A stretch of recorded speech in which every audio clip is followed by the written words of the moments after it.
Hey everybody, it's David or Xenobuzz on the FX Savers forums, here again to hopefully provide you with a tutorial to explain how to do the Plum Blossom or the Plum Flower spin. We're here on beautiful but damp Albany Hill in Albany, California. Much more space and a lot more headroom than my living room. Before I start, I want to say thanks very much again to Matthew Corrado and Mark Prater for creating the NCS system, which I'm having a blast learning. First workshop was fantastic. I can't wait for the next one. If you haven't come to one, come hell or high water, come and be a part of it. It's a blast.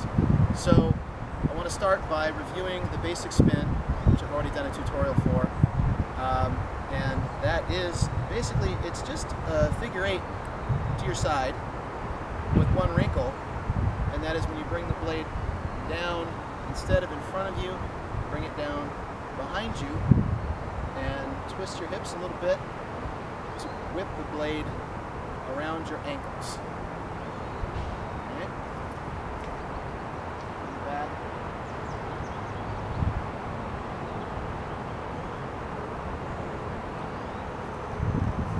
Now for the lefties, I would really recommend whatever hand is your dominant hand. I'm right-handed, for example. Practice even more with your hand that is not dominant, because you never know when you're going to have to do a spin that's going to require a specific spin that's going to require a specific hand, and it may not be your dominant. So practice more with your other hand, because you never know when you might need that extra bit of confidence with that move in that hand. Now, the second half of the spin is really simple. It's just a reverse forward figure eight. One reverse forward figure eight. So you do your basic spin, and when you bring it around here, one reverse forward figure eight. And then when you're done with that, you're going to bring the blade over and behind you, and that leads right into the next spin. So, basic, reverse, forward, boom. You're back to the starting point. So you can practice this one wonderfully by just doing it over and over again, because like almost all spins, it's almost like a snake eating its own tail. It leads right back to its beginning. For the lefties, I'm not as comfortable with my left yet.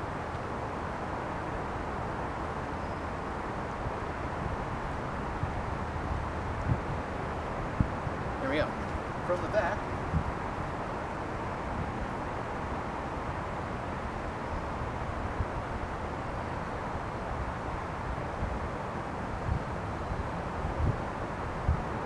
oh, cut my arm off. Oh, lefties. Basic, reverse forward, back. Basic, reverse forward, forward, back. Now, you can actually do this spin inverted. I haven't practiced it too much, but I'll try to demonstrate it.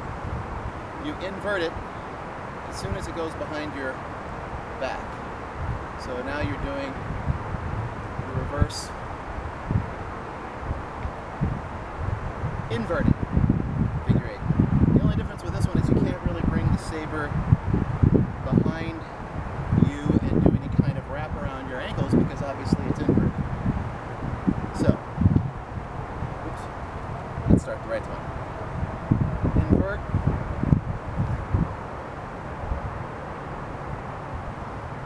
I think that's how that goes. I haven't practiced a lot, like I said, but I think that's how it goes. For the lefties, invert.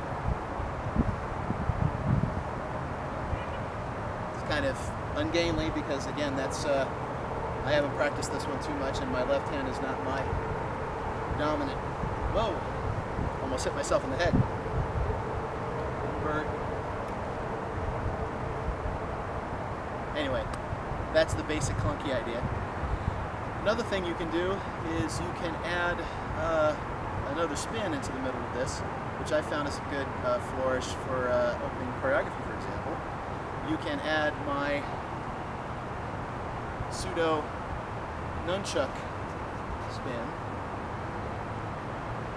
which is, again, not as good with my left as with my right. That's what it looks like. So what you can do is start with your stance, do your basic spin, and then when you get to here, that's still a little clunky. Still working on that. But there's that variation.